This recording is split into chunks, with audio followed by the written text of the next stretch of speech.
Nangako ang gobyerno sa pangunguna ng Department of Trade and Industry na magbibigay ito ng suporta sa mga micro, small, and medium enterprises o MSMEs ng bansa. Ayon kay DTI Secretary Ramon Lopez, layunin nilang madagdagan sa 6 na bilyong piso ang budget ng ahensya para sa taong 2017 kung saan kalahati nito ipapamahagi sa mga MSMEs.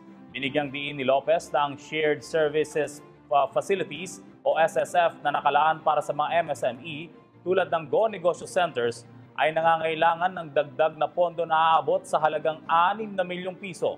Layunin din ng DTI na magpatayo ng karagdagang negosyo center sa bansa kung saan maaaring makapag-apply ng business permits at mga trainings para sa mga negosyante. Dagdag pa ni Lopez, makakatulong din sa pag-unlad ng ekonomiya ang karagdagang suporta sa mga mid-size companies upang mapasigla ang kanilang partisipasyon sa mga international trade fairs. Hi! Ako si Ria Fernandez. Mag-subscribe na sa PTV YouTube channel. I-click lang ang subscribe button.